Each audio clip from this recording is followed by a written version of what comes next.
नमस्कार दोस्तों, स्वागत है हमारे इस YouTube चैनल पर द सनातन विद्या। तो दोस्तों, दिवाली सनातन धर्म का प्रमुख त्योहार है जिसकी शुरुआत धनतेरस से हो जाती है। हर साल कार्तिक मास की कृष्ण पक्ष की त्रयोदशी तिथि को धनतेरस का त्योहार मनाया जाता है। मान्यता है कि धनतेरस के दिन मां लक्ष्मी और धनवंतरी देवता समुद्र मंथन से प्रकट हुए थे, जिसके परिणामस्वरूप धनतेरस के दिन माता लक्ष्मी, कुबेर देव, धनवंतरी और मृत्यु के देवता यमराज का पूजन किया जाता है। वैदिक पंचांग के मुताबिक इस वर्ष 10 नवंबर शुक्रवार को धनवंतरी जयंती अर्थात धनतेरस मनाई जाएगी। इस साल धनतेरस पूजा का शुभ मुहूर्त शाम 5:47 से लेकर शाम 7:43 तक रहेगा। धनतेरस के दिन बाजार से खरीदारी करके कोई नई वस्तु घर में लाने का चलन होता है। लोग इस दिन नए वाहन, वस्त्र, सोने, चांदी तथा स्टील से बने बर्तन आदि लाते हैं। लेकिन दोस्तों, अगर आप धनतेरस के दिन मोर पंख लेकर अपने घर पर आते हैं और इसे एक विशिष्ट दिशा में विशिष्ट स्थान पर रखते हैं तो आपको इसके बहुत ही शुभ परिणाम देखने को मिल सकते हैं। यह मोर पंख आपके भाग्य को प्रबल बना देंगे, की दरिद्रता को पूरी तरह से समाप्त करके आपको धन संपत्ति प्रदान कर सकते हैं। मोरपंख को धनतेरस के दिन लाना बहुत ही शुभ माना जाता है और खासकर माता लक्ष्मी को मोरपंख सबसे अधिक प्रिय होता है। अगर आप इसे लाकर अपने घर में स्थान देते हैं तो मां लक्ष्मी की कृपा आपको प्राप्त होगी। दोस्तों, वास्तुशास्त्र में मोरपंख का बहुत अधिक महत्व होता है। वास्तुशास्त्र के अनुसार मोरपंख का घर में होना बहुत शुभ होता है। यह जिस स्थान पर भी होता है वहाँ की नकारात्मक ऊर्जा को नष्ट कर देता है। शास्त्रों में मोरपंख को सुख, समृद्धि का प्रतीक माना जाता है।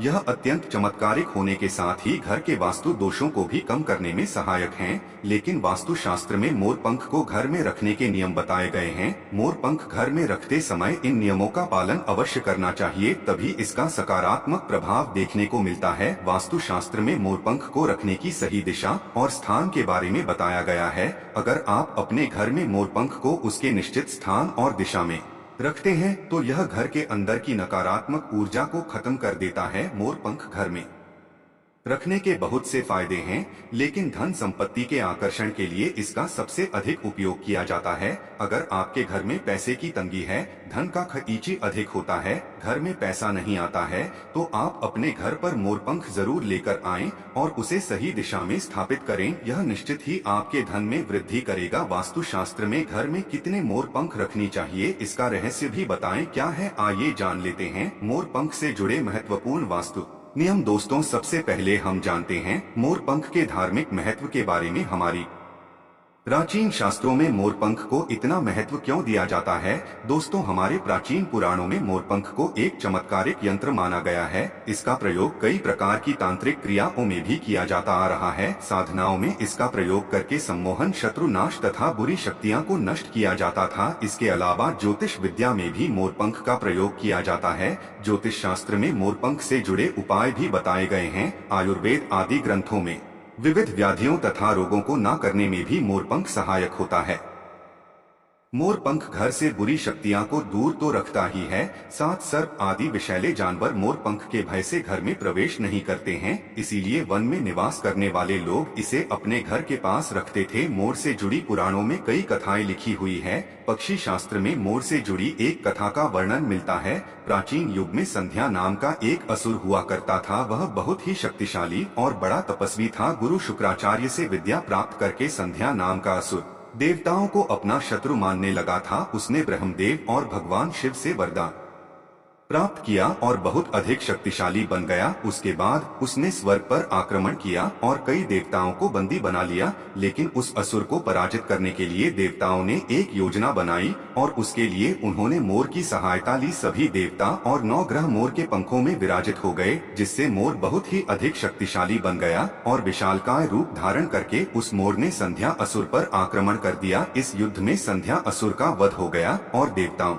को उनका आधिपत्य फिर से प्राप्त हुआ। सभी देवताओं ने मोर की प्रशंसा की और उसे भी पूजनीय होने का वरदान दे दिया। तभी से मोर को बहुत ही पवित्र माना जाता है। जिस स्थान पर भी मोर पंख होता है वहाँ पर 9 ग्रहों का अशुभ प्रभाव नहीं पड़ता है। दोस्तों, केवल ऋषि मुनि और देवता ही नहीं बल्कि भगवान श्री कृष्ण भी मोर की प्रशंसा करते हैं। भगवान श्री कृष्ण ने मोर की श्रेष्ठता का वर्णन किया है और उन्होंने मोर के पंख को अपने मुकुट में धारण करके मोर के श्रेष्ठ होने का प्रमाण भी दिया है। मोर पंख के बिना भगवान श्री कृष्ण कहीं पर भी नहीं जाते हैं। श्री कृष्ण कहते हैं, मोर शांति और प्रेम का प्रतीक है, मोर सुख समृद्धि का भी प्रतीक है। मोर का पंख मनुष्य की हर प्रकार की नकारात्मक शक्ति से रक्षा करता है। दोस्तों, मोर को विविध देवी देवताओं के प्रतीक के रूप में पुराणों में दिखाया गया है। माँ लक्ष्मी, देवी सरस्वती, भगवान श्री गणेश, भगवान कार्तिकेय जी, ऐसे अनेक देवी देवताओं का संबंध मोर से जोड़कर दिखाया जाता है। माँ लक्ष्मी धन संपत्ति ऐश्वर्य प्रदान करने वाली देवी हैं। माँ लक्ष्मी को मोरपंख अत्यंत प्रिय है। माँ लक्ष्मी के पास मोरपंख रखने से माता प्रसन्न होती है।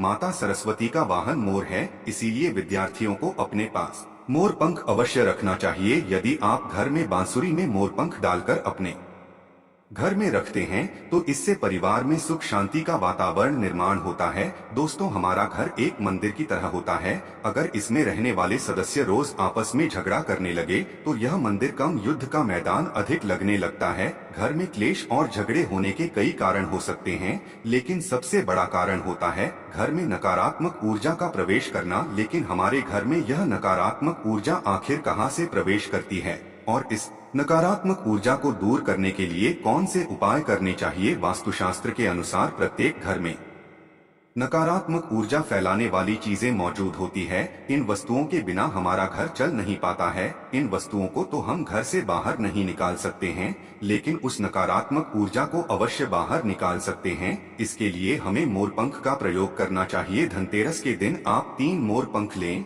और उसे अपने घर के मुख्य द्वार के पास हवा में जोर जोर से हिलाएं। इससे आपके घर के अंदर की नकारात्मक ऊर्जा आपके घर से बाहर चली जाएगी। अगर आप रोज सुबह ऐसा करते हैं तो आपके घर के अंदर की संपूर्ण नकारात्मक ऊर्जा धीरे धीरे समाप्त हो जाएगी और आपके घर में सकारात्मक वार्ता का निर्माण होगा। इसी बात को ध्यान रखते हुए आज हम आपको बताएंगे कि घर में वो कौन सी 3 जगह है जहां पर आपको मोर पंख जरूर रखना चाहिए। और इन जगहों पर अगर आप मोर पंख रख देते हैं तो आपके घर में भी सबसे अधिक सकारात्मक ऊर्जा बनी रहेंगी। सबसे पहले पहली बात, घर से नकारात्मक ऊर्जा को दूर करने के लिए अगर घर में नकारात्मक ऊर्जा है और परिवार के सदस्यों की तरक्की में अड़चनें निर्माण हो रही है तो आप धनतेरस के दिन अपने मुख्य द्वार के ऊपर गणेश जी की प्रतिमा रखें और प्रतिमा की दोनों ओर मोर पंख अवश्य रखें। इससे आपके घर में किसी भी प्रकार की नकारात्मक ऊर्जा प्रवेश नहीं कर पाएगी। यदि आपका मुख्य द्वार वास्तु शास्त्र के नियमों के विरुद्ध है तो आप मुख्य द्वार पर 3 मोर पंख अवश्य रखें। इससे वास्तु दोष समाप्त हो जाएंगे। दूसरी बात, ग्रहों के दुष्प्रभाव से बचने के लिए अगर घर के सदस्यों पर ग्रहों का दुष्प्रभाव है अथवा ग्रहों की स्थिति खराब चल रही है तो धनतेरस के दिन मोर पंख लें और उस पर गंगा जल अथवा शुद्ध जल का छिड़काव करें। फिर इसे ऐसे स्थान पर रख दें जहां पर ये किसी को दिखाई ना दे।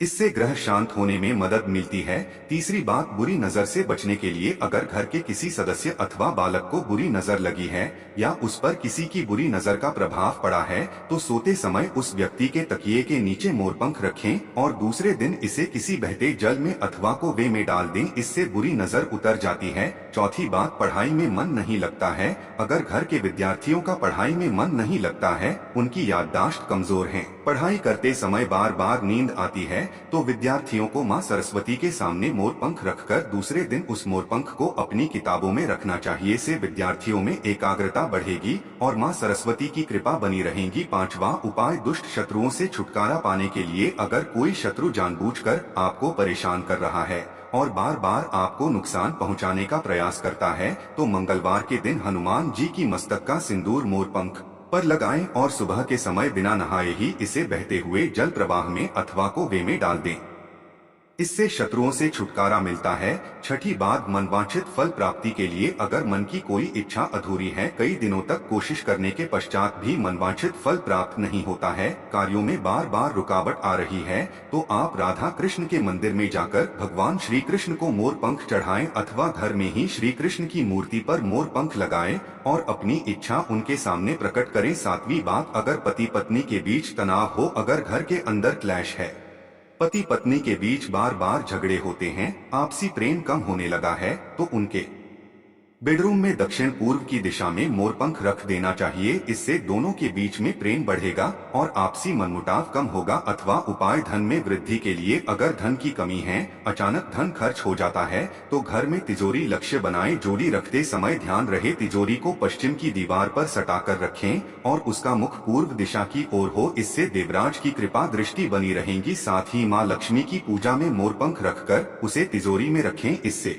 घर में सुख समृद्धि आती है और धन की कमी महसूस नहीं होती है। यदि धन की समस्या रही है तो घर के अग्निकोण में अर्थात दक्षिण पूर्व दिशा में अपनी कमर से ऊपर कंधे की ऊंचाई पर 2 मोरपंख शुक्ल पक्ष में लगाएं। जल्दी ही धन प्राप्ति के नए अवसर प्राप्त होने लगेंगे। 9वां उपाय, आप किसी भी शुभ दिन मोर का एक पंख लेकर घर के किसी ऐसे स्थान पर रखें जहां पर आने जाने वाले लोगों की नजर सबसे ज्यादा पड़ती है। असल में मोर का पंख नकारात्मक ऊर्जा को अवशोषित करता है, इसलिए आपको इसको ऐसे स्थान पर लगाना चाहिए जहां यह सभी को नजर आए। मोर के पंख का ये उपाय न सिर्फ आपको बल्कि आपके घर के सदस्यों के जीवन में भी सुख और समृद्धि जरूर लेकर आएगा। तो दोस्तों, उम्मीद है आपको यह जानकारी अच्छी लगी होगी। वीडियो को लाइक जरूर करें और कमेंट बॉक्स में सच्चे दिल से जय श्री कृष्ण और जय मां लक्ष्मी अवश्य लिखें। साथ ही आप इस चैनल द सनातन विद्या को सब्सक्राइब कर लीजिए ताकि आपको ऐसी ही आध्यात्मिक जानकारी प्राप्त हो। धन्यवाद।